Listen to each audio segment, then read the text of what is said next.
So this week, Meghan Markle got trapped in an actual escape room.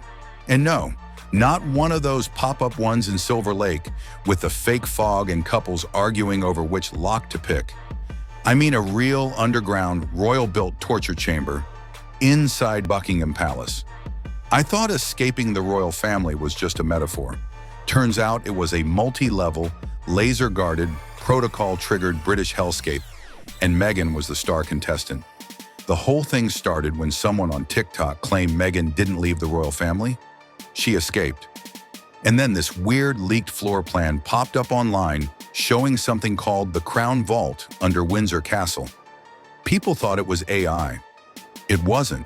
It was so much worse.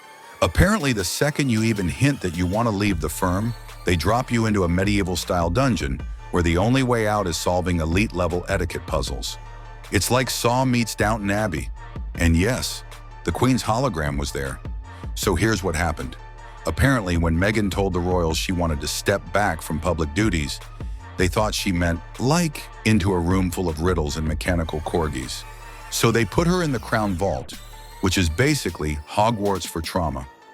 First, you walk through a corridor called the Corridor of Controlled Smiles, where cameras snap you every time you blink. If your mouth twitches more than 4 degrees, a buzzer goes off and someone yells, "Unbecoming!" Then there's a room where you have to make tea, but with a porcelain pot from the 1600s, and while Camilla side-eyes you from a portrait that bleeds tears if you lift your pinky wrong, they installed pressure plates labeled "Grace Under Pressure." Meghan stepped on one, and it started playing Diana's wedding speech in reverse. She screamed. Meanwhile, in South Park, Butters got inspired and turned the school gym into his own escape room called Markle's Maze. He was so proud of it, he printed brochures. Cartman saw a business opportunity and charged $200 for entry, calling it an emotional detox for white women over 40, which actually worked until Kyle's mom showed up in full Meghan cosplay and bought a VIP pass. Kyle lost his mind. He was like, "My mom is literally funding Cartman's private jet." And Cartman just stood there, drinking cucumber water with gold flakes in it, muttering, "It's called brand elevation, Kyle. Look it up." Randy heard royal escape and got confused. He thought it was a wine cleanse. So he showed up in the cafeteria dressed as King Charles with a sash that said Pinot Protocol. He tried to sell his homemade heirloom rosé made with jam and regret. The FDA showed up an hour later. But while all that was happening here, inside the real Crown Vault, things got dark. There was a hallway themed around Prince Andrew. And I swear to God, every time Meghan took a step, another redacted document popped out of the wall and whispered, "I don't sweat." She made it into the Diana hallway of doom, which is just flashing paparazzi lights and wind machines and tabloid covers yelling, "Divorce drama" in a loop. You can't get through it unless you do the Diana head tilt 3 times and murmur, "Grace under fire." She barely made it through. Then came the AI. Yup, the Queen's hologram showed up like she was the final boss in a horror game, floating 6 feet above the floor, spinning slowly with cold blue eyes. And she said, in the most terrifying voice I've ever heard, "You must curtsy with authenticity or perish." And right then, royal rules started raining from the ceiling like snowflakes, like actual physical pages of protocol. Meghan tried to dodge one and tripped into the protocol pit, which is a pit full of broken tiaras and judging glances. Harry tried to save her. He popped out of a side hatch with a tea tray and said, "I've got this, love." But then the system asked him to pass the Britishness quiz, and he failed the first question. It was, what is the correct order of titles in a double baptism peerage debate? And he just said, "Crumpet," and got deported back into the waiting room. Meanwhile, Cartman upgraded his side hustle. He opened a merch booth inside Butters' Markle Maze, selling "I Survived Meghan's Maze" crop tops, mood rings, and Duchess-branded stress balls. Butters installed this animatronic of Camilla that cries when you say the word podcast. It wouldn't shut up. I tried to help, but somehow I got pulled into the worst room of all. Emotional bandwidth, trademark, a branding minefield. It was filled with floating buzzwords like resilience, authenticity, and curated legacy. And every time I tried to leave, a digital Meghan popped up and whispered, That's not your narrative. If you're still watching this, smash that like button before Cartman installs a Duchess paywall and starts charging for emotional Wi-Fi. Anyway, somehow Meghan finally found the final key.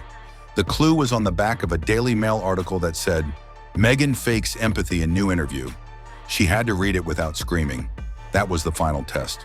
She bit her lips so hard it bled, but she did it. She escaped. Except she came out covered in glitter, raspberry jam, and unresolved emotional trauma. Back in South Park, Butters cried because his escape room got a 1-star Yelp review that said, "Too real, needed more forgiveness spaces." Kyle was pissed because his mom bought an NFT called Royal Resilience from Cartman, and now her Instagram bio just says, "Kate Duchess Mindset." He started live streaming an expose from the school parking lot, screaming, "This is cult behavior. My mom thinks she's royalty now." Randy was fully derailed. He showed up on a golf cart yelling, "I am the Duke of Wine," and tried to marry a wine barrel named Cammy. And Harry? Poor Harry got stuck in the Crown Vault's backup room, which is this fake British pub that serves non-alcoholic Guinness and features a wax figure of King Charles that occasionally farts and blames Meghan. Then came the media backlash. Piers Morgan posted a selfie next to a cardboard cutout of the Queen's hologram and wrote, "Meghan stages escape room drama for sympathy. Queen spinning in hologram." Charge Escape Gate started trending on X. Lady C dropped a full roast video titled, "That wasn't even a real escape. She's still emotionally trapped," and did the whole thing while stirring tea and wearing a tiara made of legal papers.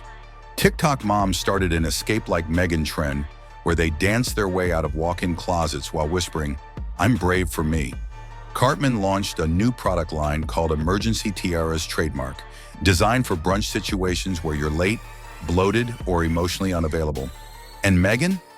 Meghan dropped a podcast called Surviving the Maze, Why I'm Braver Than the Palace Thought. It's just 4 hours of her breathing into the mic with wind chimes in the background and occasionally saying things like, "You can't spell resilience without me." And then Netflix announced they're doing season 2. Yeah, they're turning it into a series. Apparently the next season is called Meghan versus the Corgi Syndicate. So yeah, Meghan survived the royal escape room. Barely. But honestly, I don't think she ever really escaped. She just built a new room with better lighting and branded candles, and she locked us inside. But hey, good for her. She earned her freedom, even if it comes with kombucha taxes and emotional waivers.